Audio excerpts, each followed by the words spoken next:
So here we have the BMW 118D on a 64 plate.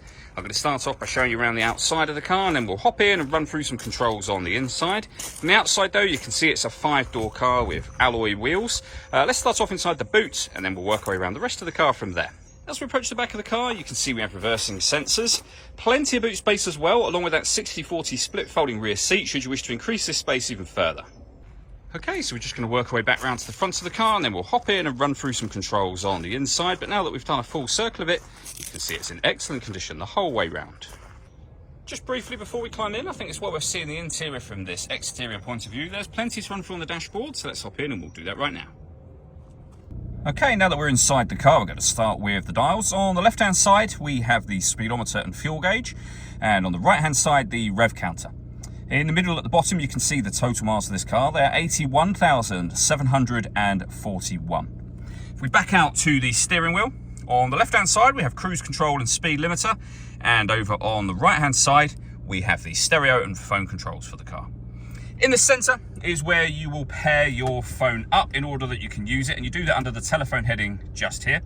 The movement that I'm making on the screen is being done using the iDrive system, which is essentially this dial and the collection of buttons that surround it, but you can do virtually everything from this. So it rotates, it pushes down, it moves to the left, to the right, up and down as well, which will become useful within certain menus. So for example, if we want to listen to the radio, we can rotate it to radio, push the dial down.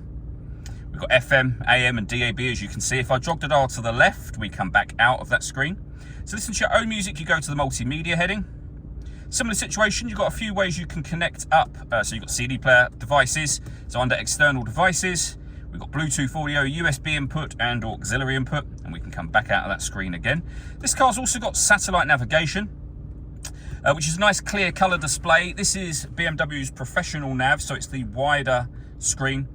Colour display, as you can see, very, very easy system to use as well. And just directly below that, we have our hazard warning lights and deadlock, so you can lock and unlock the car doors from the outside.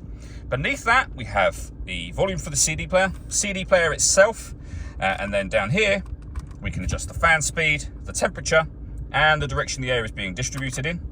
We've got the air conditioning, which we can turn on and off. We can recirculate the air that's in the car. That's a great way of heating it up or cooling it down quickly, depending on the temperature you've set just here.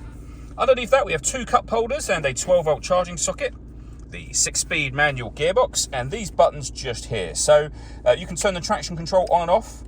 You're able to put the vehicle into sport mode, comfort, and eco pro from here. And whatever mode you're putting it in, it will show up on the steering wheel for you.